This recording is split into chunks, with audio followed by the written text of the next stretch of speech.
दोस्तों नमस्कार। ये है मार्गदर्शन फॉर सिविल सर्विसेज। मैं अनुराग चौधरी। दोस्तों ये एनसीईआरटी सार संग्रह श्रृंखला में आज की वीडियो में प्रस्तुत है भारतीय राज्य व्यवस्था का भाग 2। इसका पहला भाग हम पहले ही कर चुके हैं। दोस्तों ये वीडियो सामान्य अध्ययन के भारतीय राज्य व्यवस्था खंड के लिए बहुत उपयोगी है तथा सिविल सेवा परीक्षा, विभिन्न राज्यों द्वारा आयोजित राज्य सेवा परीक्षा, बैंक, एसएससी तथा रेलवे आदि द्वारा आयोजित परीक्षाओं के लिए विशेष रूप से उपयोगी है। आप इसका पीडीएफ भी डाउनलोड कर सकते हैं, लिंक मैं डिस्क्रिप्शन बॉक्स में डाल दूंगा। तो आइए शुरू करते हैं आज का वीडियो। आज हम शुरू करेंगे मूल अधिकार या फंडामेंटल राइट से संबंधित महत्वपूर्ण प्रश्नों से। भारतीय संविधान के किस भाग के अंतर्गत नागरिकों को मौलिक अधिकार प्रदान किए गए हैं? तो ये है संविधान के भाग 3 में अनुच्छेद 12 से 35 तक नागरिकों को मौलिक अधिकार प्रदान किए गए हैं।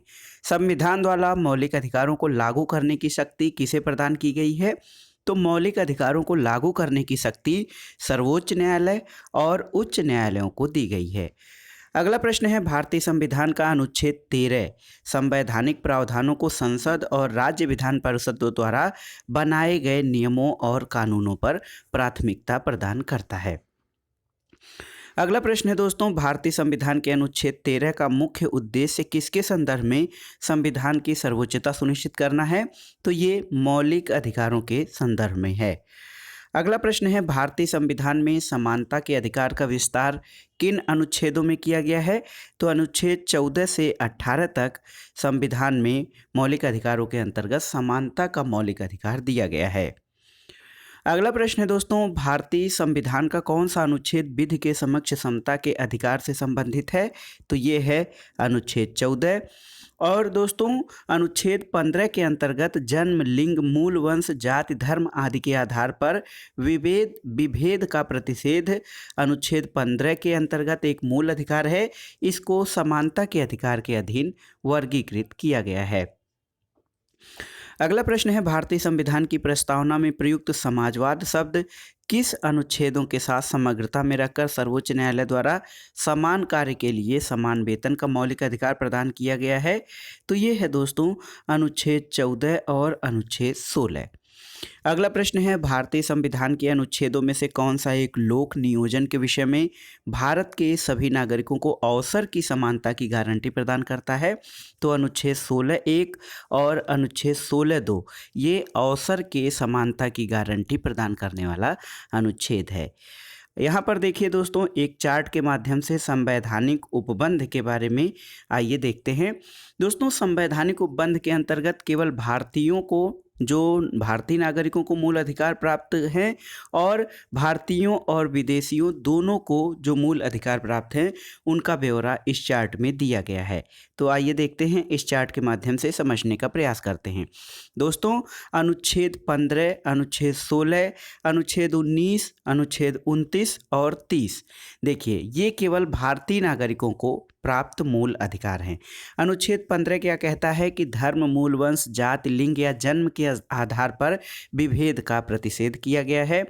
लोक नियोजन या सरकारी जो निकाय हैं उनमें लोक नियोजन के विषय में अवसर की समता अनुच्छेद 16 तथा वाक और अभिव्यक्ति, शांतिपूर्वक शस्त्र रहित सम्मेलन करने, संघ और सरकारी समिति बनाने, भारत के राज्य क्षेत्र में अबाध संचरण एवं बसने तथा व्यापार करने की स्वतंत्रता अनुच्छेद 19 के अंतर्गत, अल्पसंख्यक वर्गों के हितों का संरक्षण अनुच्छेद 29 तथा शिक्षण संस्थाओं की स्थापना और प्रशासन करने का अल्पसंख्यक वर्गों का अधिकार अनुच्छेद 30।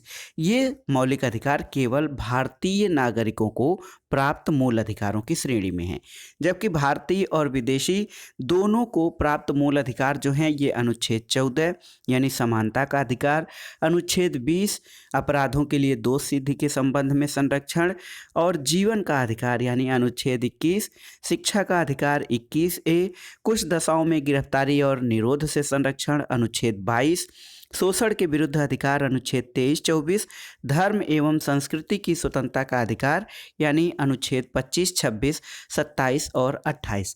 तो ये भारतीय और विदेशी नागरिकों को दोनों को प्राप्त मूल अधिकार की श्रेणी में आते हैं। अगला प्रश्न देखते हैं, संविधान के किस अनुच्छेद के अंतर्गत अस्पृश्यता यानी अनटचेबिलिटी का उन्मूलन किया गया है? यह है अनुच्छेद 17। और संविधान में अस्पृश्यता परिभाषित नहीं है। अस्पृश्यता निवारण अधिनियम 1955 के अंतर्गत अस्पृश्यता को बढ़ावा देना एक दंडनीय अपराध है। अनुच्छेद 18 का संबंध किससे है? तो उपाधियों के अंत से संबंधित है अनुच्छेद 18। अगला प्रश्न है दोस्तों, भारतीय संविधान के किस अनुच्छेद में वाक और अभिव्यक्ति की स्वतंत्रता दी गई है? तो यह है अनुच्छेद 19। और भारत के संविधान में प्रेस की स्वतंत्रता यानी फ्रीडम ऑफ प्रेस का प्रत्यक्ष प्रावधान नहीं है, लेकिन प्रेस की स्वतंत्रता किस अनुच्छेद में अंतर्निहित है? यह है अनुच्छेद 19 क या अनुच्छेद 19A में। दोस्तों, भारतीय संविधान में आर्थिक समानता यानी इकोनॉमिक इक्वलिटी समानता के मौलिक अधिकार में सम्मिलित नहीं है। सामाजिक आर्थिक राजनीतिक समानता, सामाजिक आर्थिक राजनीतिक समानता दोस्तों, जो संविधान में आर्थिक समानता है ये समानता के मौलिक अधिकार में शामिल नहीं है। यहाँ पर देखते हैं एक चार्ट में वाक और अभिव्यक्ति की स्वतंत्रता। देखिए, अनुच्छेद 19 के अंतर्गत जो 6 स्वतंत्रताएं प्रदान की गई हैं उसमें अनुच्छेद 19(1)(a) के अंतर्गत वाक अभिव्यक्ति की स्वतंत्रता है। देखिए 19(1) जो बी है उसमें शांतिपूर्ण हथियार रहित सम्मेलन का अधिकार, और अनुच्छेद 19(1)(c) संगम या संघ या सरकारी समिति बनाने का अधिकार, और अनुच्छेद 19(1)(d) में राज्य के क्षेत्र में अबाध संचरण का अधिकार। पांचवा की अनुच्छेद 19(1)(e) भारत के किसी भाग में निवास करने और बसने का अधिकार, तथा अनुच्छेद 19(1)(g) कोई वृत्ति आजीविका व्यवसाय या व्यापार करने का अधिकार ये शामिल हैं। तो कुल मिलाकर 6 प्रकार की स्वतंत्रताएं अनुच्छेद 19 के अंतर्गत लोगों को प्रदान की गई हैं। अगला प्रश्न है, भारतीय संविधान के किस अनुच्छेद के अंतर्गत ये प्रावधान किया गया है कि किसी अपराध के अभियुक्त को स्वयं अपने विरुद्ध गवाह बनने के लिए बाध्य नहीं किया जा सकता? ये है अनुच्छेद 20(c) में। संविधान का कौन सा अनुच्छेद दोष सिद्धि के संबंध में अभियुक्तों को दोहरे दंड और स्व अभिशासन से संरक्षण प्रदान करता है? अनुच्छेद 20 है। भारतीय संविधान का कौन सा अनुच्छेद व्यक्ति की विदेश यात्रा के अधिकार को संरक्षण प्रदान करता है? अनुच्छेद 21। मौलिक अधिकारों के अंतर्गत कौन सा अनुच्छेद बच्चों के शोषण के विरुद्ध प्रावधान से संबंधित है? अनुच्छेद 24। और दोस्तों, भारतीय संविधान के अनुच्छेद 25 में प्रयुक्त जो हिंदू शब्द है उसमें बौद्ध, जैन और सिख धर्म शामिल हैं।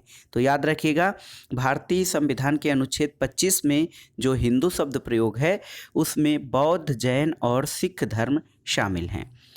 अनुच्छेद 30(1) दोस्तों, भारतीय संविधान का अनुच्छेद 30(1) अल्पसंख्यकों को अपनी रुचि के शिक्षण संस्थाओं को स्थापित और संचालित करने के अधिकार को संरक्षण प्रदान करता है। भारतीय संविधान का अनुच्छेद 32 के अंतर्गत कौन से अधिकार प्रवर्तित किए जा सकते हैं? तो मौलिक अधिकार अनुच्छेद 32 के अंतर्गत प्रवर्तित किए जा सकते हैं। अनुच्छेद 32 को संवैधानिक उपचारों का अधिकार कहा जाता है। मौलिक अधिकारों का संरक्षक या कस्टोडियन कौन होता है? तो ये है न्यायपालिका या जुडिशरी, ये मौलिक अधिकारों का संरक्षक है। डॉक्टर भीमराव अंबेडकर ने मौलिक अधिकारों में से किसे संविधान का हृदय और आत्मा कहा है? तो ये संवैधानिक उपचारों का अधिकार यानी राइट टू कॉन्स्टिट्यूशनल रेमेडीज, अनुच्छेद 32 को बाबा साहब डॉक्टर भीमराव अंबेडकर ने संविधान का हृदय तथा आत्मा कहा है। अगला प्रश्न है दोस्तों कि व्यक्तिगत स्वतंत्रता के अधिकार के लिए कौन सी याचिका या रिट दायर की जा सकती है? ये बंदी प्रत्यक्षीकरण या हैबियस कॉर्पस है। संसद को मौलिक अधिकारों में संशोधन का अधिकार किस वाद में निर्णय के आधार पर प्राप्त हुआ? केशवानंद भारती बनाम केरलवाद 1973 में। संपत्ति के मौलिक अधिकार को किस संविधान संशोधन के द्वारा मौलिक अधिकारों की श्रेणी से हटाकर केवल वैधानिक अधिकार बना दिया गया? 44वें संविधान संशोधन 1978 द्वारा संपत्ति के अधिकार को मौलिक अधिकारों से हटाकर अनुच्छेद 300 क के तहत इसे वैधानिक अधिकार बना दिया गया है। वर्तमान समय में भारतीय संविधान के अंतर्गत संपत्ति का अधिकार या राइट टू प्रॉपर्टी किस प्रकार का अधिकार है? तो ये एक वैधानिक अधिकार है। दोस्तों, सूचना का अधिकार यानी राइट टू इंफॉर्मेशन एक विधिक अधिकार है जो सूचना का अधिकार अधिनियम 2005 के माध्यम से जनता को प्रदान किया गया है। अगला प्रश्न है, आर्थिक रूप से पिछड़े वर्ग या इकोनॉमिकली वीकर सेक्शन EWS को आरक्षण प्रदान करने के लिए संविधान का कौन सा अनुच्छेद किया गया है? तो इसमें अनुच्छेद 15(6) और 16(6) आर्थिक रूप से पिछड़े वर्गों के आरक्षण प्रदान करने के लिए इन अनुच्छेदों में व्यवस्था की गई है। अगला है कि 6 से 14 वर्ष की आयु के बच्चों को प्रदत्त शिक्षा का अधिकार किस प्रकार का अधिकार है? तो ये एक मूल अधिकार है अनुच्छेद 300A के तहत। अगला है अनुच्छेद 30A के तहत दोस्तों, भारतीय संविधान द्वारा प्रदत्त संवैधानिक उपचारों का अधिकार गैर नागरिकों को भी उपलब्ध है। अगला प्रश्न है, कौन सा मूल अधिकार राष्ट्रीय आपातकाल में भी समाप्त या सीमित नहीं किया जा सकता है? व्यक्तिगत स्वतंत्रता और जीवन का अधिकार। अगला प्रश्न है दोस्तों, कई बार पूछा है, याद रखिएगा, बंधुआ मजदूर उन्मूलन अधिनियम या बॉन्डेड लेबर एबॉलिशन एक्ट ये संसद द्वारा किस वर्ष पारित किया गया था? वर्ष 1976 में। दोस्तों, यहाँ पर देखिए हमारे जो मूल अधिकार हैं 6 प्रकार के, उनको संविधान के किन अनुच्छेदों में वर्णित किया गया है? समानता का अधिकार अनुच्छेद 14 से 18 के बीच, स्वतंत्रता का अधिकार अनुच्छेद 19 से 22, शोषण के विरुद्ध अधिकार अनुच्छेद 23-24, धर्म की स्वतंत्रता का अधिकार अनुच्छेद 25 से 28, संस्कृति और शिक्षा संबंधी अधिकार अनुच्छेद 29-30, संवैधानिक उपचारों का अधिकार जो है अनुच्छेद 32 में वर्णित किया गया है। दोस्तों, अनुच्छेद 26 के अंतर्गत सभी धर्मावलंबियों को धार्मिक संस्था की स्थापना और धार्मिक कार्यों के प्रबंधन का अधिकार प्रदान किया गया है। मूल अधिकारों के बाद आइए देखते हैं राज्य के नीति निर्देशक तत्व यानी directive principles of state policy से संबंधित महत्वपूर्ण प्रश्न। राज्य के नीति निर्देशक सिद्धांतों को भारतीय संविधान में शामिल किए जाने का उद्देश्य क्या है? तो इसका उद्देश्य है सामाजिक और आर्थिक लोकतंत्र स्थापित करना। अगला प्रश्न है, कल्याणकारी राज्य की संकल्पना का समावेश संविधान के किस भाग में किया गया है? तो कल्याणकारी राज्य की संकल्पना नीति निर्देशक सिद्धांतों में भाग 4 में वर्णित किया गया है। भारतीय संविधान में किसके अंतर्गत पंचायती राज प्रणाली की विशेषता की गई है व्यवस्था? तो राज्य के नीति निर्देशक सिद्धांतों के अंतर्गत अनुच्छेद 40 में ग्राम पंचायती राज प्रणाली की व्यवस्था की गई है। दोस्तों, समान आचार संहिता राज्य के नीति निर्देशक तत्वों का भाग नहीं है, लेकिन समान नागरिक संहिता नीति निर्देशक तत्व हैं। नीति निर्देशक तत्वों की प्रकृति कैसी है? तो दोस्तों, नीति निर्देशक सिद्धांत जो हैं ये वाद योग्य नहीं है।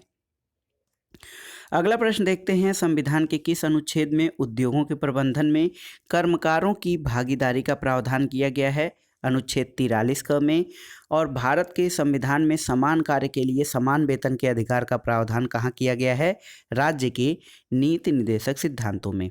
दोस्तों, पुरुषों और स्त्रियों दोनों को समान कार्य के लिए समान वेतन राज्य के नीति निर्देशक तत्वों में वर्णित है। राज्य के नीति निर्देशक सिद्धांतों में कौन सा अनुच्छेद अंतर्राष्ट्रीय शांति और सुरक्षा के संवर्धन से संबंधित है? यह है अनुच्छेद 51। और राज्य के नीति निर्देशक सिद्धांत एक ऐसा चेक है जो बैंक की सुविधानुसार अदा किया जा सकता है। ये कथन किसका है?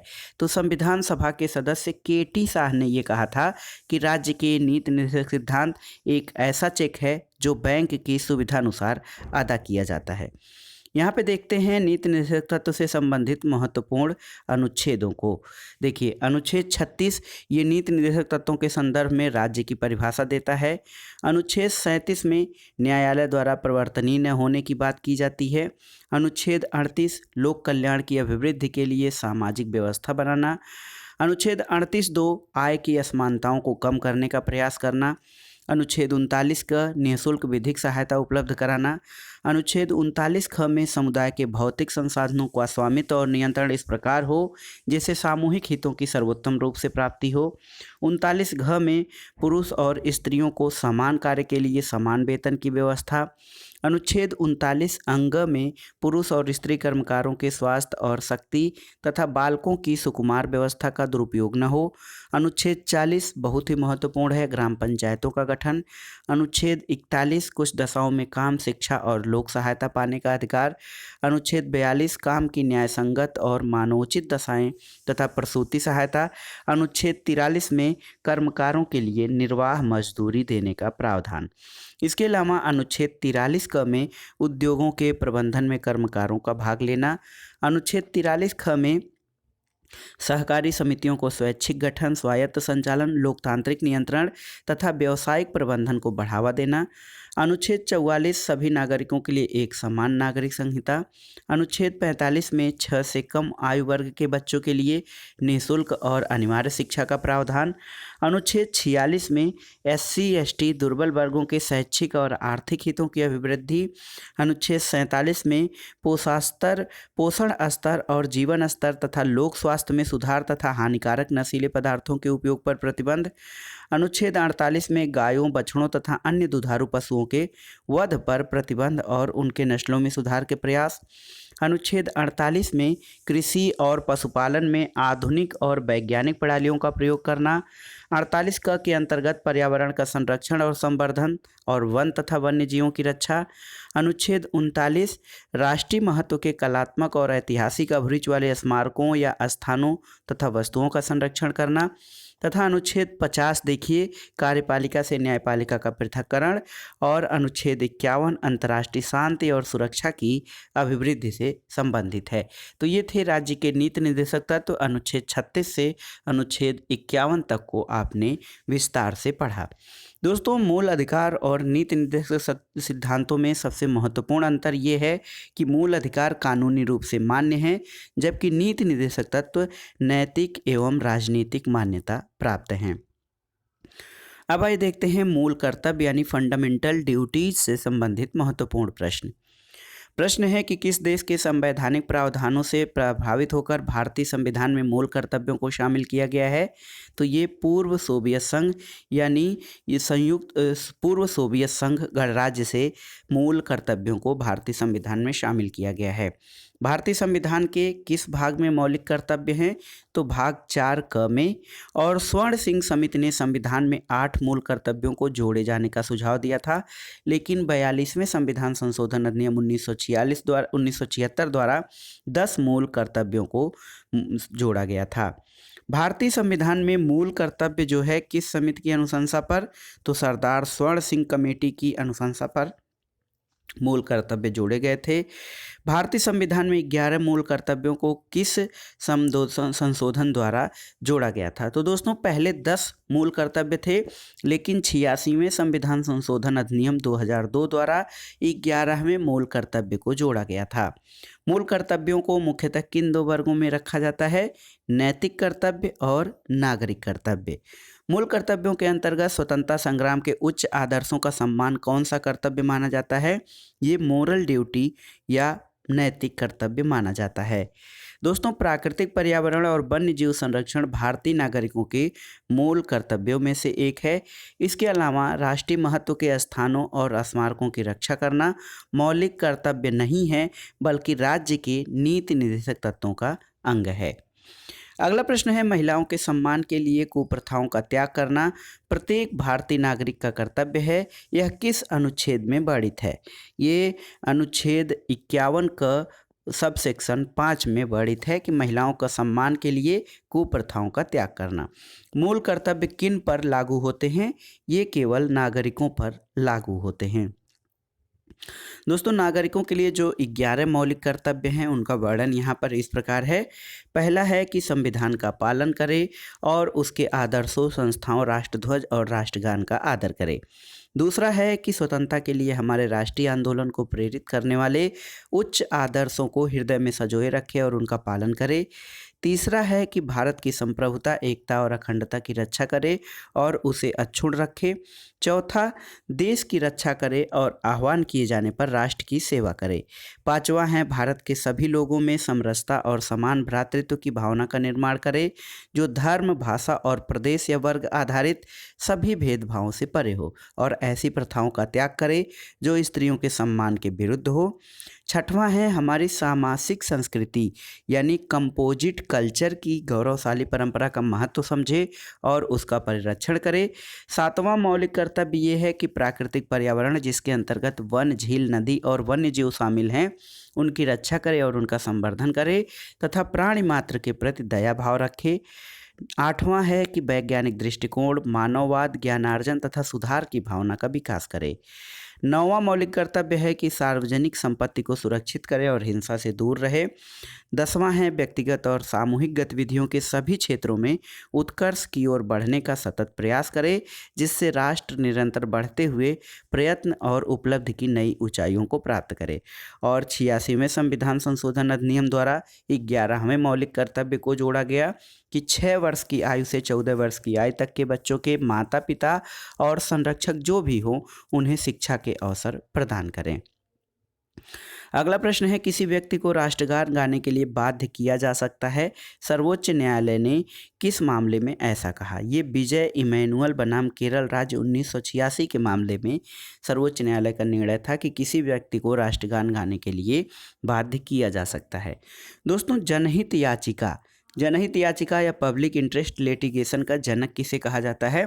तो सर्वोच्च न्यायालय के मुख्य न्यायाधीश P.N. भगवती, जो कि 1985-86 में सर्वोच्च न्यायालय के मुख्य न्यायाधीश रहे, इनको जनहित याचिका का जनक कहा जाता है।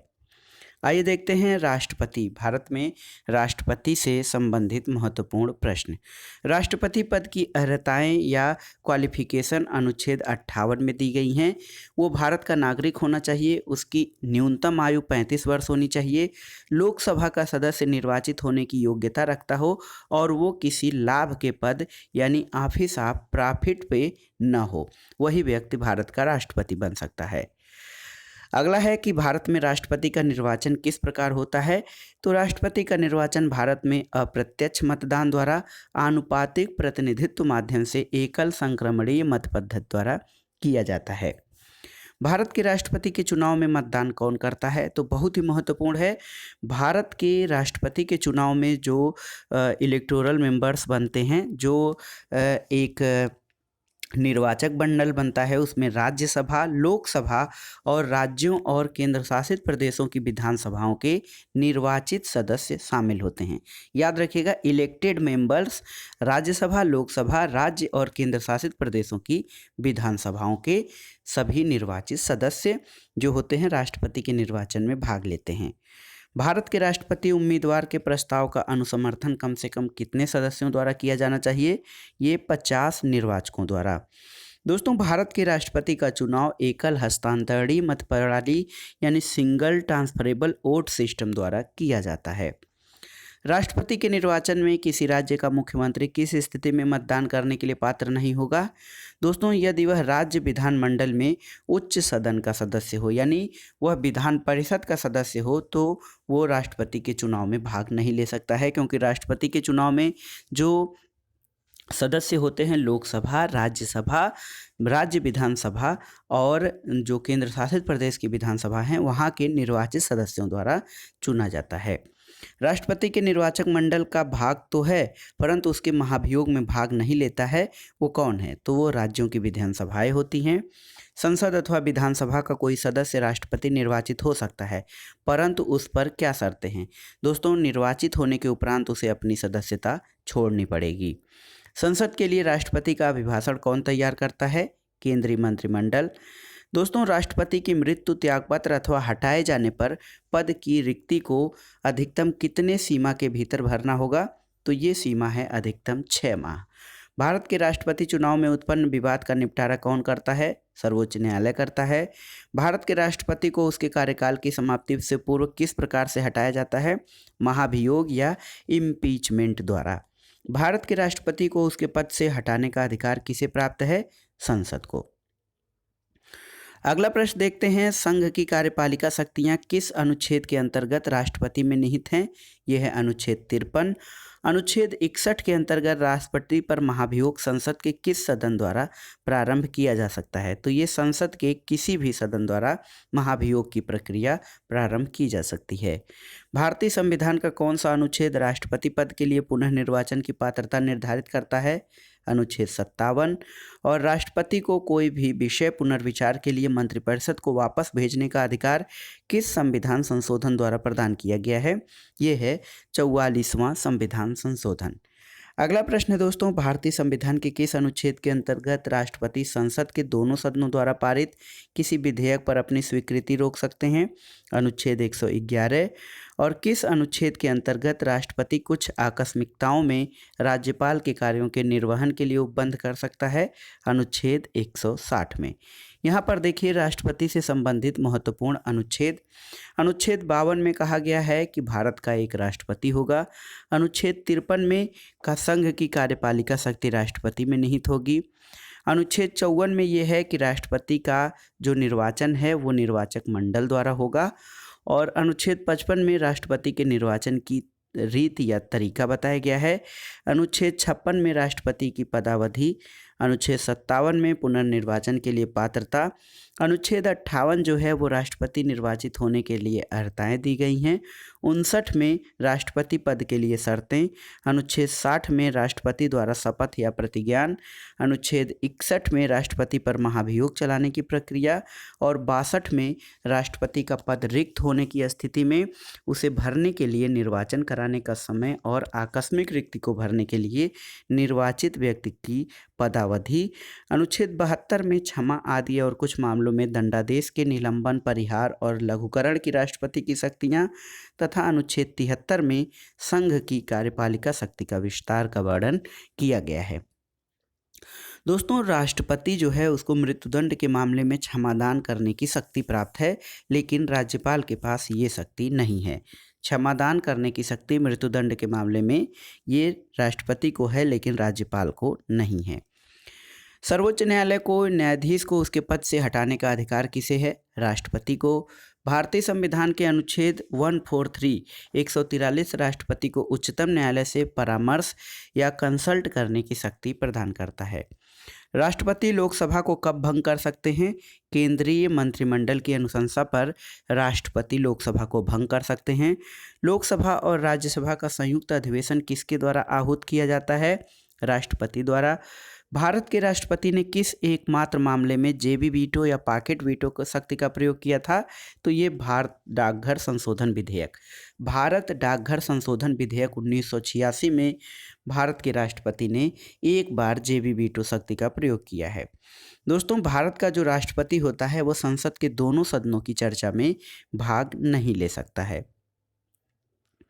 अगला प्रश्न है, किसी भौगोलिक क्षेत्र को अनुसूचित क्षेत्र घोषित करने का संवैधानिक अधिकार किसे है? ये राष्ट्रपति को है।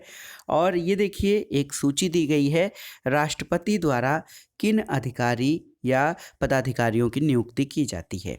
तो राष्ट्रपति द्वारा नियुक्त अधिकारी प्रधानमंत्री और केंद्रीय मंत्री, राज्यों के राज्यपाल, वित्त आयोग और राजभाषा आयोग के अध्यक्ष और सदस्य, उच्चतम न्यायालय और उच्च न्यायालयों के न्यायाधीश, भारत के महान्यायवादी, नियंत्रक और महालेखा परीक्षक, संघ लोक सेवा के आयोग के अध्यक्ष और सदस्य, मुख्य निर्वाचन आयुक्त और अन्य निर्वाचन आयुक्त, राष्ट्रीय मानवाधिकार आयोग के अध्यक्ष और सदस्य, अनुसूचित जाति व जनजाति आयोग के अध्यक्ष सदस्य, संघ राज्य क्षेत्रों के राज्यपाल अथवा प्रशासक और दिल्ली और पुडुचेरी के मुख्यमंत्री, इन सब की नियुक्ति राष्ट्रपति द्वारा की जाती है। वर्तमान में राष्ट्रपति का मासिक वेतन कितना है? तो ये है 5 लाख रुपए प्रति माह। और यदि भारत के राष्ट्रपति का पद रिक्त हो जाए और कोई उपराष्ट्रपति न हो तो कार्यवाहक राष्ट्रपति कौन होगा? सर्वोच्च न्यायालय का मुख्य न्यायाधीश। वह राष्ट्र का प्रतिनिधित्व करता है लेकिन राष्ट्र का नेतृत्व नहीं करता है। यह युक्ति किस पर लागू होती है? तो ये भारत के राष्ट्रपति पर लागू होती है। भारत के राष्ट्रपतियों में से कौन बिहार का राज्यपाल रह चुका था? डॉक्टर जाकिर हुसैन और श्री रामनाथ कोविंद। अगला प्रश्न है दोस्तों, अगला प्रश्न है कि राष्ट्रपति के प्रसाद पर्यंत पद धारण करने वाले पदाधिकारी कौन हैं?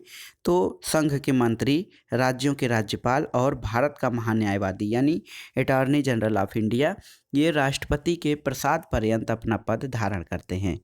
अगला प्रश्न है, एक विधेयक जो संसद में प्रस्तुत किया जाता है किस प्रक्रिया के बाद अधिनियम बनता है? तो राष्ट्रपति के हस्ताक्षर के बाद। और जब कोई विधेयक संसद के दोनों सदनों द्वारा पारित कर दिया जाता है तो राष्ट्रपति को उस विधेयक पर अपनी अनुमति रोकने का अधिकार प्राप्त होता है। अगला प्रश्न है, निर्विरोध रूप से चुने गए भारत के प्रथम राष्ट्रपति कौन थे? नीलम संजीव रेड्डी। भारत के राष्ट्रपतियों में से किसका संबंध ट्रेड यूनियन आंदोलन से रहा है? तो वाराह वेंकट गिरी यानी डॉक्टर वीवी गिरी का संबंध ट्रेड यूनियन आंदोलन से रहा है। दोस्तों, भारतीय संविधान भारत के राष्ट्रपति को राज्यों के मुख्यमंत्री की नियुक्ति का अधिकार नहीं देता है, याद रखिएगा। राष्ट्रपति का कार्यकाल कितना होता है? तो पद ग्रहण के दिन से 5 वर्ष तक राष्ट्रपति का कार्यकाल होता है। भारत के किस राष्ट्रपति को मिसाइल मैन की संज्ञा दी जाती है? डॉक्टर APJ अब्दुल कलाम को। भारत के मुख्य न्यायाधीशों में से किसने राष्ट्रपति के रूप में कार्य किया था? जस्टिस M हिदायतुल्ला ने। दोस्तों, धन विधेयक जो है इसे पुनर्विचार हेतु लौटाने का संवैधानिक विशेषाधिकार राष्ट्रपति के पास नहीं होता है। अगला प्रश्न है कि जो वर्तमान हमारे राष्ट्रपति हैं श्री रामनाथ कोविंद, इनका भारतीय गणतंत्र के राष्ट्रपति के रूप में कौन सा क्रम है? तो ये 14वां क्रम है। वित्त आयोग की नियुक्ति कौन करता है? राष्ट्रपति।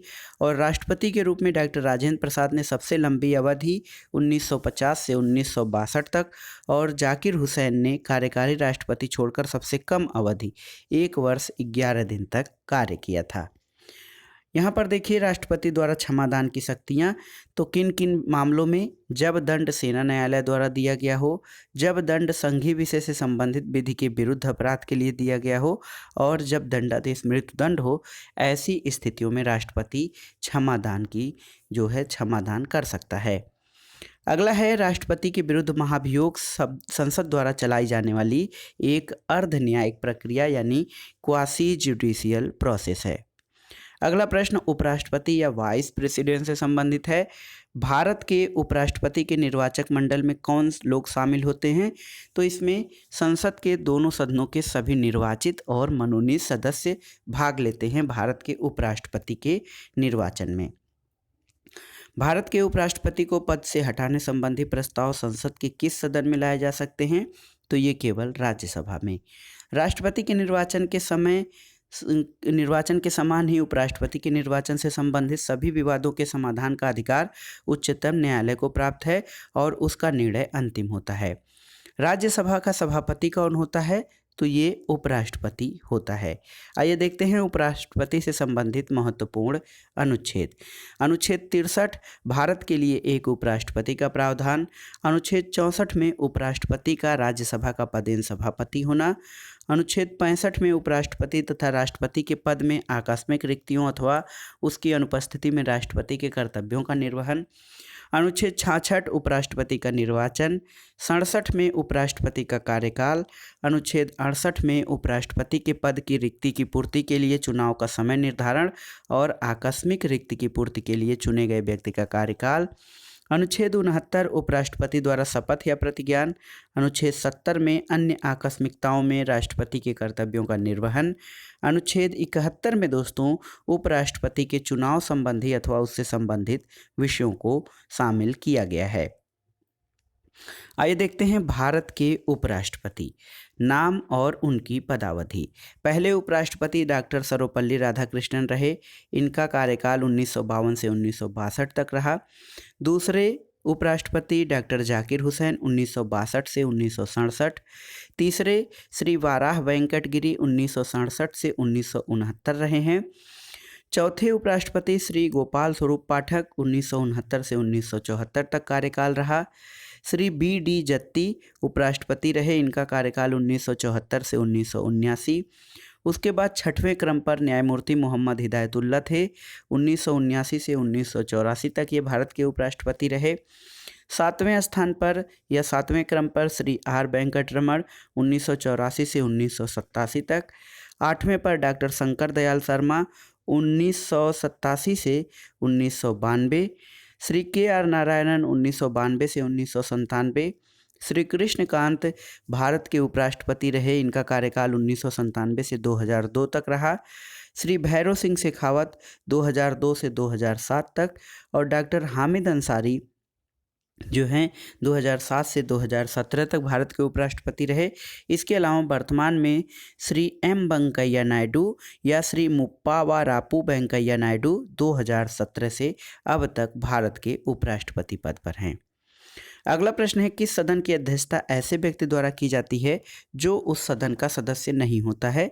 तो ये है राज्यसभा। राज्यसभा के जो अध्यक्षता होती है वो उपराष्ट्रपति द्वारा की जाती है, जो कि राज्यसभा का सदस्य नहीं होता है। अगला प्रश्न है, राष्ट्रपति की मृत्यु, त्यागपत्र अथवा हटाए जाने की स्थिति में राष्ट्रपति का पदभार कौन सबसे पहले ग्रहण करता है? तो ये उपराष्ट्रपति है। दोस्तों, भारत में उपराष्ट्रपति के पद से संबंधित प्रावधान अमेरिका के संविधान से लिए गए हैं, याद रखिएगा। राष्ट्रपति या उपराष्ट्रपति किसी के भी निर्वाचन में राज्य अथवा संसद के किस सदन के सदस्य भाग नहीं लेते हैं? तो ये है राज्य विधान परिषद के सदस्य।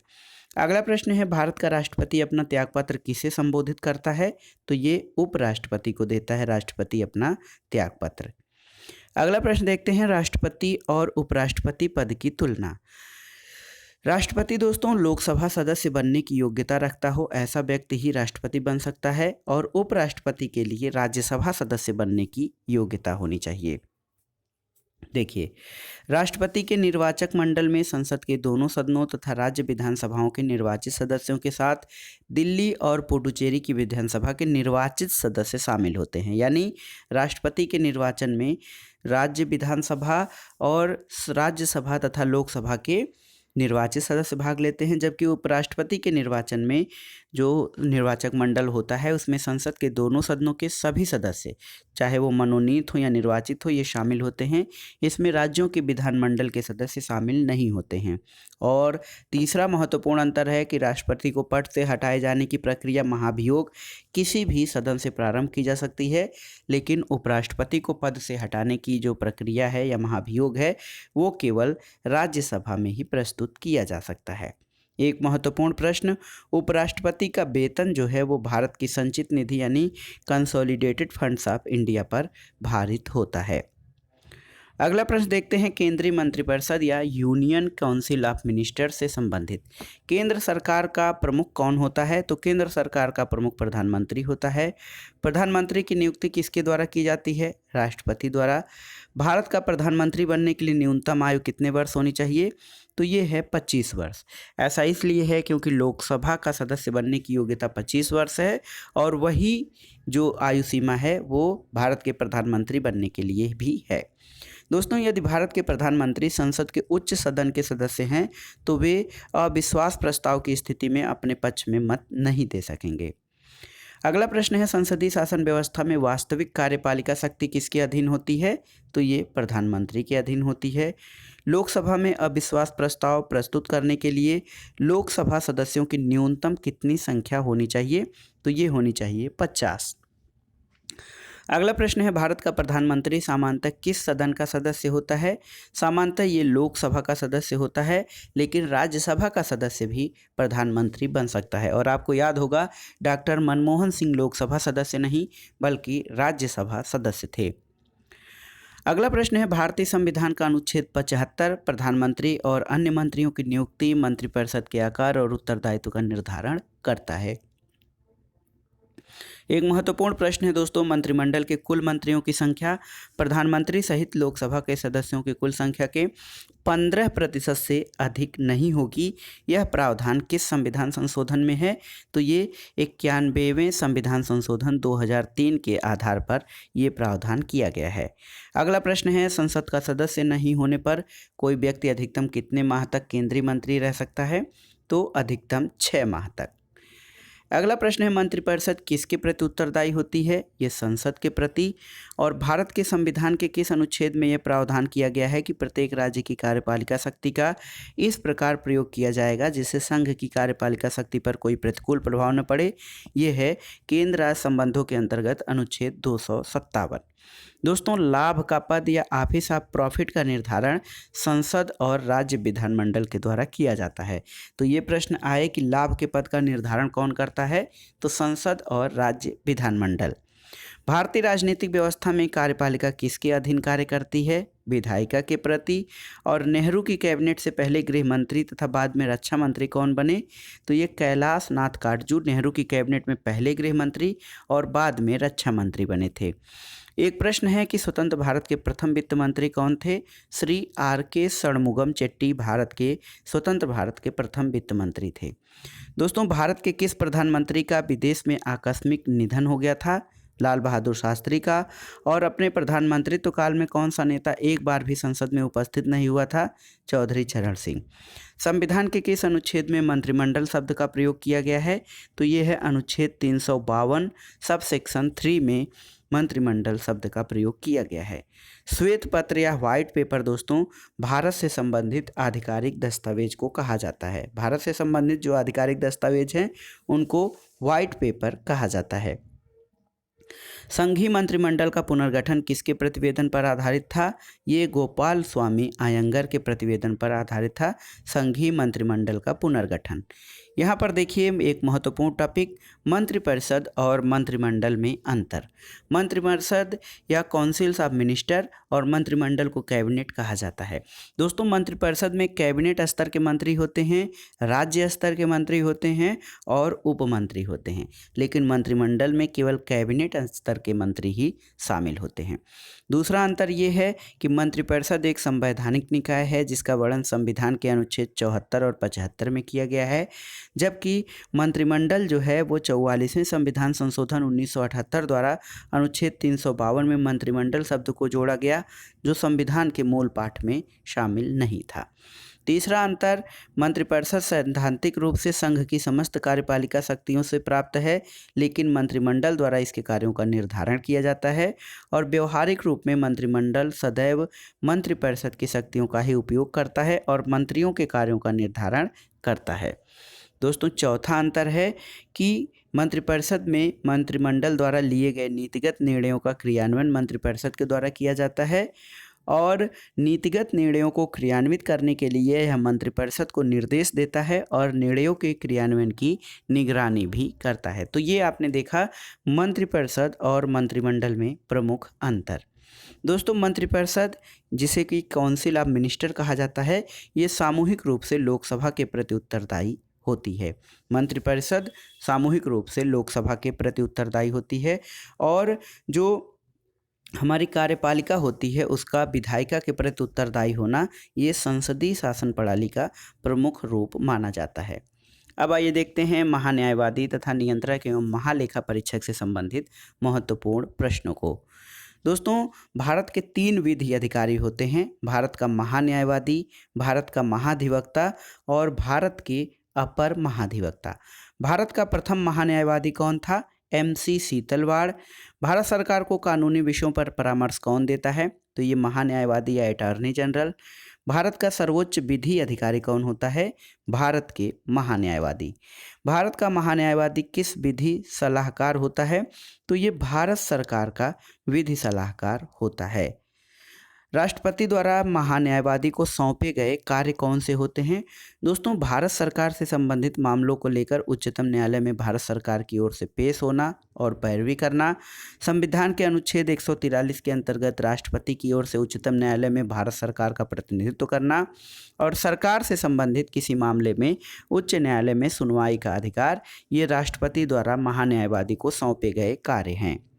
अगला प्रश्न है, अनुच्छेद 76(4) के अनुसार महान्यायवादी किसके प्रसाद पर्यंत पद धारण करेगा, तो ये राष्ट्रपति के प्रसाद पर्यंत पद धारण करेगा। एक महत्वपूर्ण तथ्य दोस्तों महान्यायवादी के बारे में कि भारत के महान्यायवादी को संसद के दोनों सदनों में बोलने, कार्रवाइयों में शामिल होने, किसी भी संसदीय कमेटी का सदस्य होने का अधिकार है, लेकिन उसे वोट देने का अधिकार नहीं है। सॉलिसिटर जनरल कौन होता है? तो दोस्तों महान्यायवादी या अटॉर्नी जनरल के अधीनस्थ होता है सॉलिसिटर जनरल। वर्तमान में भारत के महान्यायवादी कौन हैं? के वेणुगोपाल वर्तमान में भारत के महान्यायवादी हैं। दोस्तों महान्यायवादी का जो पद है संविधान के अनुच्छेद 76 के अंतर्गत एक संवैधानिक पद या कॉन्स्टिट्यूशनल पोस्ट है, जबकि महाधिवक्ता का पद संवैधानिक न होकर मात्र वैधानिक या स्टैच्यूअरी पद है। अगला प्रश्न देखते हैं दोस्तों। अगला प्रश्न है भारत के प्रथम नियंत्रक और महालेखा परीक्षक कौन थे? वी नरहरि राव भारत के प्रथम सीएजी थे। राज्य सरकार को कानूनी विषयों पर परामर्श कौन देता है? महाधिवक्ता यानी एडवोकेट जनरल। संसद की लोक सेवा समिति या पब्लिक सर्विस कमेटी की बैठकों में कौन उपस्थित रहता है? भारत का नियंत्रक और महालेखा परीक्षक। दोस्तों संविधान निर्माण के समय डॉक्टर भीमराव अंबेडकर ने कहा था कि नियंत्रक महालेखा परीक्षक भारतीय संविधान के अंतर्गत सर्वप्रमुख अधिकारी होगा।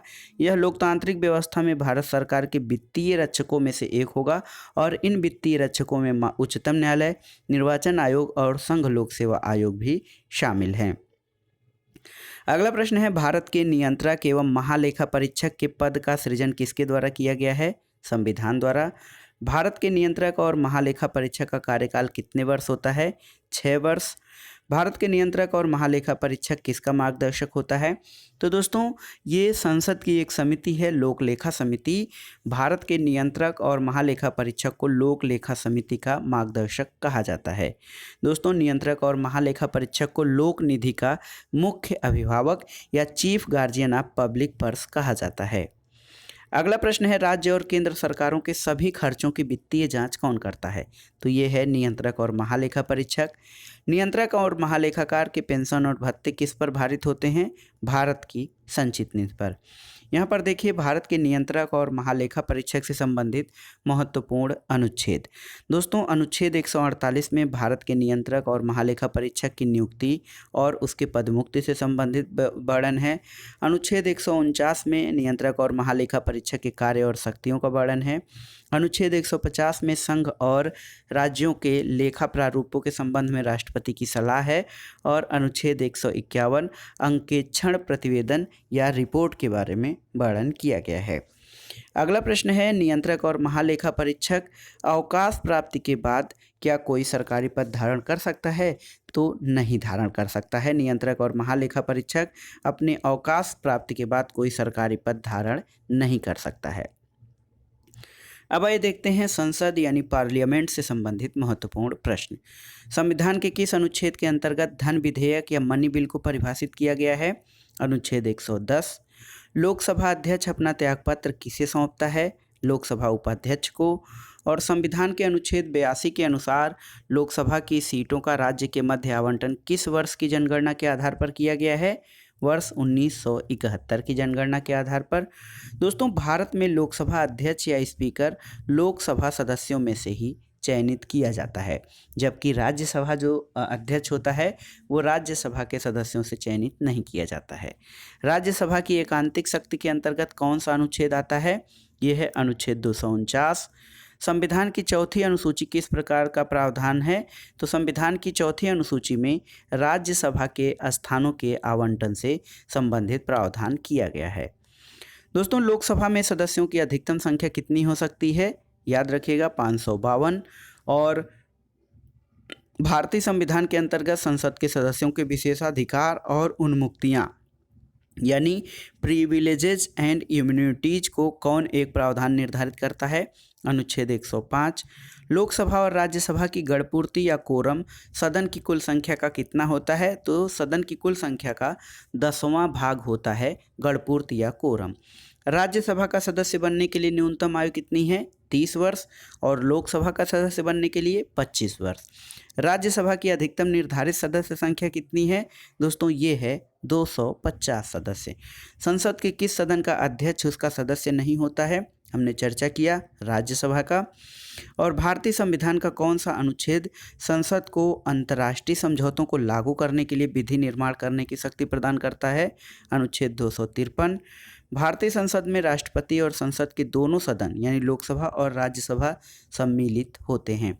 तो भारतीय संसद में कौन कौन शामिल होता है? लोकसभा, राज्यसभा और राष्ट्रपति भारतीय संसद के अंतर्गत शामिल होते हैं। अगला प्रश्न है, लोकसभा में राज्यवार सीटों का आवंटन सन 1971 की जनगणना पर आधारित है। यह निर्धारण किस वर्ष तक यथावत रहेगा? तो ये वर्ष 2026 तक यथावत रहेगा। अगला है संसद से संबंधित महत्वपूर्ण अनुच्छेद। देखिए, अनुच्छेद 79 में संसद के गठन की बात की गई है।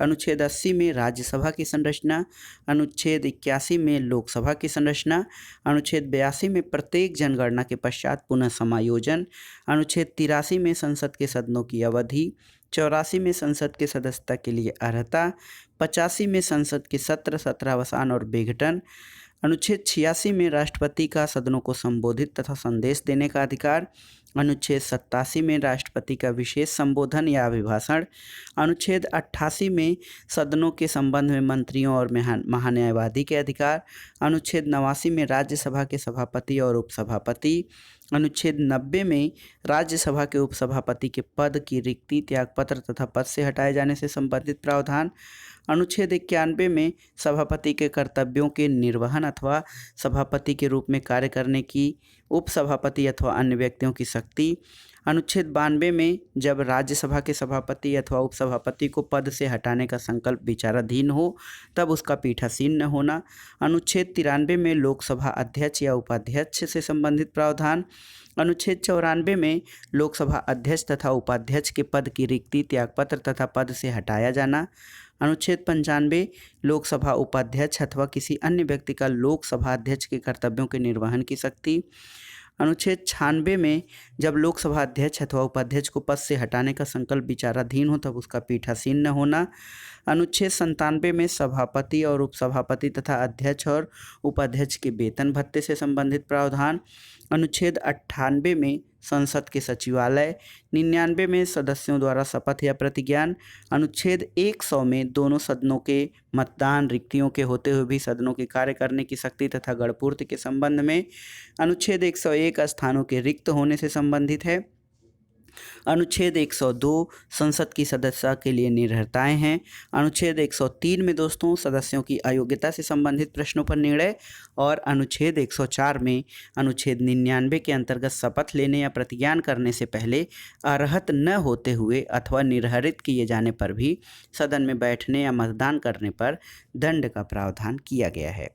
दोस्तों, भारतीय चुनाव आयोग जो इलेक्शन कमीशन ऑफ इंडिया है, ये संसद और विधानमंडल दोनों के चुनाव के लिए उत्तरदायी है। तो महत्वपूर्ण है, भारतीय चुनाव आयोग संसद और विधानमंडल दोनों के चुनाव के लिए उत्तरदायी होता है।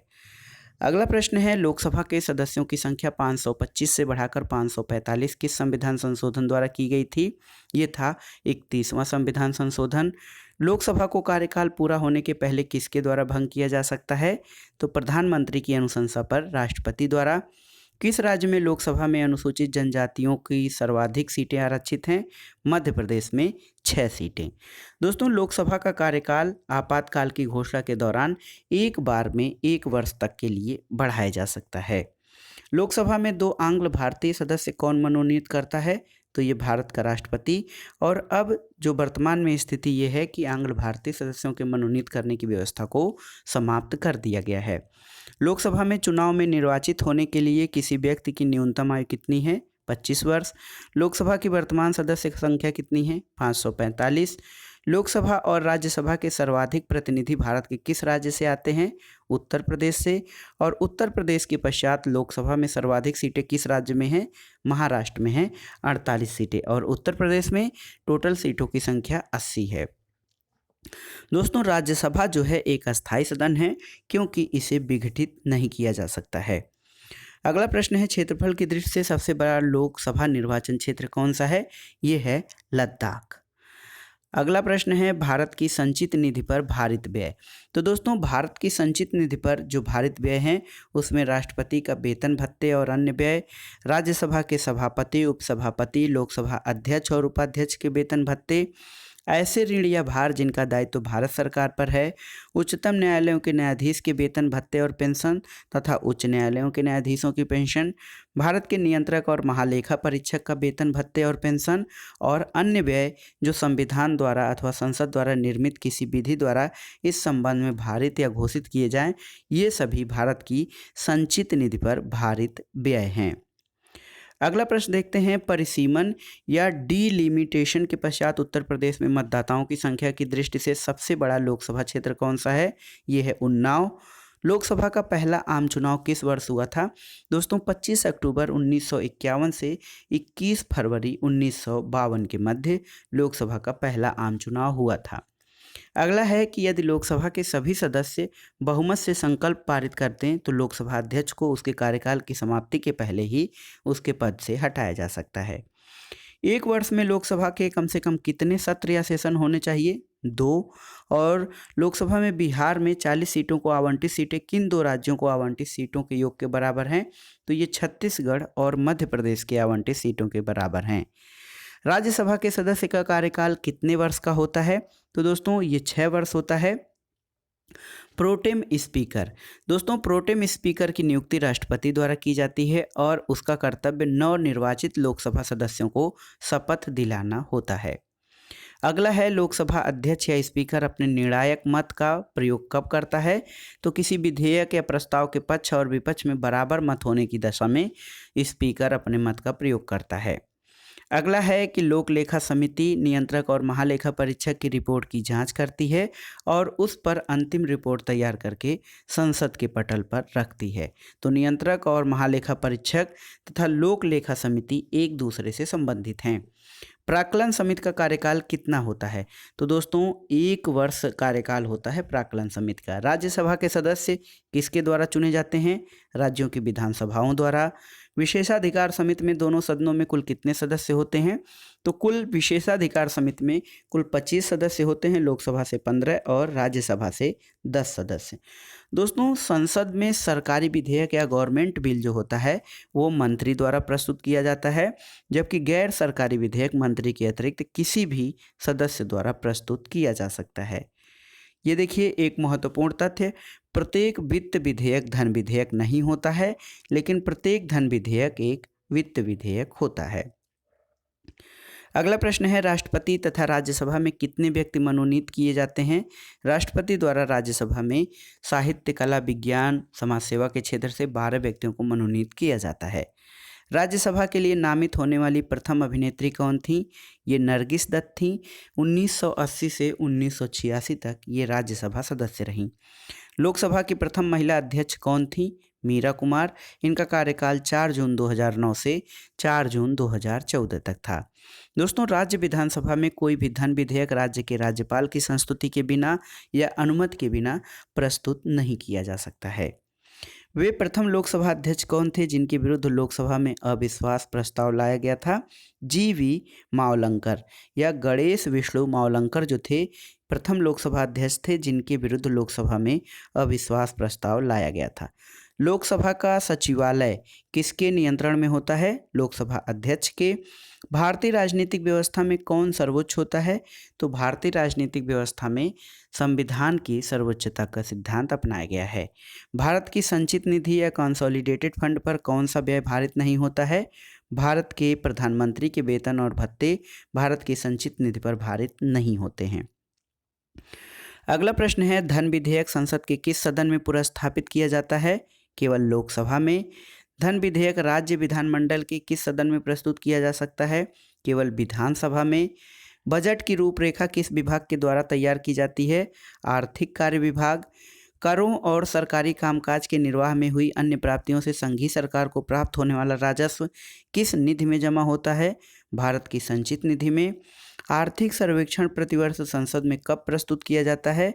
तो आगामी वर्ष के बजट के प्रस्तुतिकरण के पूर्व आर्थिक सर्वेक्षण या इकोनॉमिक सर्वे प्रतिवर्ष संसद में प्रस्तुत किया जाता है। दोस्तों कोई विधेयक धन विधेयक है या नहीं इसका निर्णय कौन करता है? लोकसभा अध्यक्ष।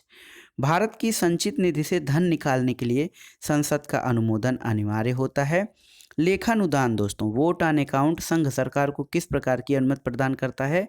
तो ये निश्चित अवधि के लिए भारत की संचित निधि से धन निकालने की अनुमति लेखानुदान द्वारा प्रदान की जाती है। आइए देखते हैं संसद के साधारण विधेयक और धन विधेयक में तुलना। ऑर्डिनरी बिल या साधारण विधेयक जो होता है इसे लोकसभा या राज्यसभा में कहीं भी प्रस्तावित किया जा सकता है, लेकिन धन विधेयक को केवल लोकसभा में प्रस्तावित किया जाता है। साधारण विधेयक इसे मंत्री अथवा गैर सरकारी सदस्य दोनों द्वारा प्रस्तुत किया जा सकता है, लेकिन धन विधेयक को केवल सरकार के किसी मंत्री द्वारा ही प्रस्तुत किया जाता है। साधारण विधेयक को सदन में प्रस्तुत करने से पूर्व राष्ट्रपति की अनुमति आवश्यक नहीं है, लेकिन धन विधेयक को राष्ट्रपति की संस्तुति से ही पुरस्स्थापित किया जा सकता है। चौथा अंतर है कि साधारण विधेयक को राज्यसभा द्वारा संशोधित या अस्वीकृत किया जा सकता है, लेकिन धन विधेयक को राज्यसभा द्वारा संशोधित या अस्वीकृत नहीं किया जा सकता है। पांचवा अंतर, साधारण विधेयक राज्यसभा अधिकतम 6 माह के लिए रोक सकती है, लेकिन धन विधेयक राज्यसभा अधिकतम 14 दिन के लिए रोक सकती है। साधारण विधेयक राज्यसभा में भेजने के लिए लोकसभा अध्यक्ष के द्वारा प्रमाणित किए जाने की आवश्यकता नहीं होती है, जबकि धन विधेयक के संबंध में लोकसभा अध्यक्ष द्वारा प्रमाणित किए जाने की आवश्यकता होती है। साधारण विधेयक में दोनों सदनों की असहमति की स्थिति में राष्ट्रपति दोनों सदनों की संयुक्त बैठक बुला सकता है। इसे दोनों सदनों में पारित होने के बाद ही राष्ट्रपति के हस्ताक्षर के लिए भेजा जाता है। लेकिन धन विधेयक में दोनों सदनों के बीच असहमति का कोई अवसर ही नहीं होता है, इसलिए धन विधेयक में संयुक्त बैठक का कोई प्रावधान नहीं होता है। इसे केवल लोकसभा से पारित होने के बाद ही उप राष्ट्रपति के हस्ताक्षर के लिए भेजा जाता है। दोस्तों, साधारण विधेयक लोकसभा में अस्वीकृत होने पर सरकार को त्यागपत्र देना पड़ सकता है, और क्योंकि यदि अगर जो इसे मंत्री ने प्रस्तुत किया हो तो, लेकिन धन विधेयक लोकसभा में अस्वीकृत होने पर सरकार को त्यागपत्र देना पड़ता है। और आखिरी अंतर है कि साधारण विधेयक राष्ट्रपति द्वारा स्वीकृत या अस्वीकृत किया जा सकता है अथवा पुनर्विचार के लिए भेजा जा सकता है, लेकिन धन विधेयक राष्ट्रपति द्वारा स्वीकृत या अस्वीकृत किया जा सकता है, लेकिन पुनर्विचार के लिए नहीं लौटाया जा सकता है। अगला है दोस्तों धन विधेयक और संविधान संशोधन विधेयक। याद रखिएगा, धन विधेयक या मनी बिल तथा जो कॉन्स्टिट्यूशन अमेंडमेंट बिल होता है, इसके संबंध में दोनों सदनों की संयुक्त बैठक नहीं बुलाई जा सकती है। तो याद रखिएगा, साधारण विधेयक में तो दोनों सदनों की संयुक्त बैठक बुलाई जा सकती है, लेकिन धन विधेयक और संविधान संशोधन विधेयक में संयुक्त बैठक का प्रावधान नहीं है। प्राक्कलन समिति या एस्टीमेट कमेटी संसद के किस सदन के सदस्यों द्वारा गठित की जाती है? लोकसभा सदस्यों द्वारा।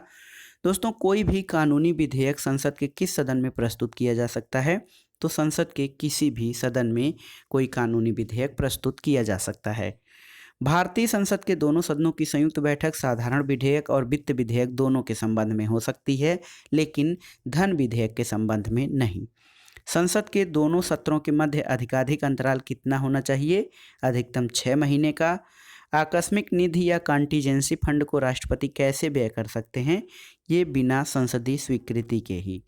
लोकसभा में विधेयक पर आम बहस किस वाचन में होती है? द्वितीय वाचन में। कटौती प्रस्ताव या कट मोशन को और किस अन्य नाम से जाना जाता है?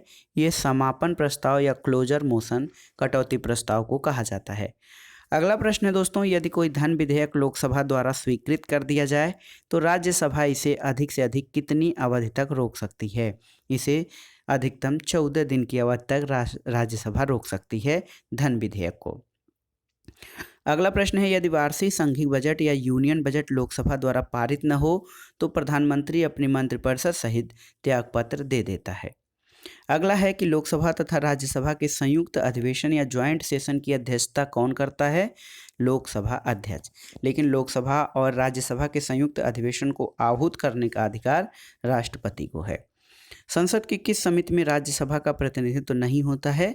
तो प्राक्कलन समिति में केवल लोकसभा के सदस्य ही होते हैं।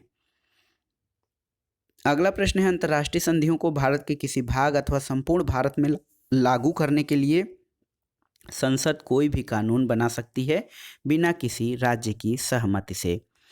दोस्तों, संसद की लोक लेखा समिति का प्रमुख कार्य जो होता है वो शासन के वित्तीय लेखा और विनिमय तथा नियंत्रक महालेखा परीक्षक की रिपोर्ट का परीक्षण करना होता है। अगला प्रश्न है, भारतीय संसद किसके माध्यम से प्रशासन पर नियंत्रण रखती है? ये संसदीय समितियों के माध्यम से भारतीय संसद प्रशासन पर नियंत्रण रखती है। दोस्तों, वर्तमान में राज्यसभा में 245 सदस्य हैं।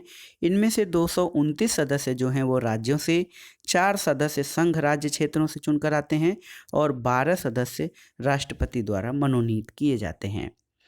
अगला प्रश्न है, सरकार द्वारा लोकसभा में अपना बहुमत सिद्ध करने के लिए कौन सा प्रस्ताव रखा जाता है? ये विश्वास प्रस्ताव है। भारतीय संसद के दोनों सदनों की प्रथम संयुक्त बैठक किस विधेयक पर हुई थी?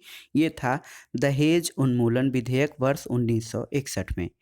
लोक लेखा समिति अपनी रिपोर्ट किसे प्रस्तुत करती है? लोकसभा अध्यक्ष को। और अगला प्रश्न है, संसद में लोक लेखा समिति या पीएसी जिसे पब्लिक अकाउंट कमेटी कहा जाता है, इसके अध्यक्ष की नियुक्ति किसके द्वारा की जाती है? तो लोक लेखा समिति के अध्यक्ष की नियुक्ति लोकसभा अध्यक्ष द्वारा की जाती है। दोस्तों, संसद और विधानसभा के किसी सदस्य की सदस्यता तब समाप्त समझी जाती है जब वह सदन को सूचित किए बिना लगातार 60 दिन तक अनुपस्थित होता है। अगला प्रश्न है, संसद राज्य सूची के किसी विषय पर कानून कब बना सकती है? तो ये है यदि राज्यसभा ऐसा संकल्प पारित करती है। अगला प्रश्न है, किसी मंत्री के विरुद्ध विशेषाधिकार प्रस्ताव कब लाया जाता है? तो दोस्तों, जब वह मंत्री किसी मामले के तथ्यों को रोकता है या गलत तथ्यों का वर्णन करता है तब उसके विरुद्ध विशेषाधिकार प्रस्ताव लाया जाता है। संसद द्वारा वर्ष 1989 में निर्मित कानून के अनुसार एक नागरिक को वयस्क होने की आयु कितनी है? तो ये 18 वर्ष है, जबकि इसके पूर्व जो वयस्क होने की आयु थी वो 21 वर्ष थी। लोकसभा में शून्यकाल की अवधि अधिक से अधिक कितनी हो सकती है? तो ये 1 घंटे होती है। दोस्तों, संसद में स्थगन प्रस्ताव या एडजर्नमेंट मोशन लाने का उद्देश्य क्या होता है? तो संसद में स्थगन प्रस्ताव लाने का उद्देश्य सार्वजनिक महत्व के अति आवश्यक मुद्दों पर बहस करना होता है। भारतीय संसद की संप्रभुता किसके द्वारा प्रतिबंधित है? ये न्यायिक समीक्षा से। और संसदीय व्यवस्था में शून्यकाल या 0 आवर किस देश की देन है? भारत की देन है। दोस्तों, अगला प्रश्न, सदन की कार्रवाई का प्रथम घंटा क्या कहलाता है? तो ये प्रश्नकाल कहलाता है। और इस वीडियो का आखिरी प्रश्न, दोस्तों, लोक लेखा समिति या पब्लिक अकाउंट कमेटी में कुल 22 सदस्य होते हैं, जिनमें 15 सदस्य लोकसभा से और 7 सदस्य राज्यसभा से लिए जाते हैं। तो ये था आज का वीडियो, एनसीईआरटी सार संग्रह भारत की राज्य व्यवस्था का भाग 2। वीडियो आपको कैसा लगा और आपके लिए कितना लाभदायक हो रहा है हमें कमेंट बॉक्स में ज़रूर बताइएगा। वीडियो को लाइक करें, शेयर करें और इस चैनल मार्गदर्शन फॉर सिविल सर्विसेज को सब्सक्राइब करें। वीडियो देखने के लिए धन्यवाद दोस्तों, नमस्कार।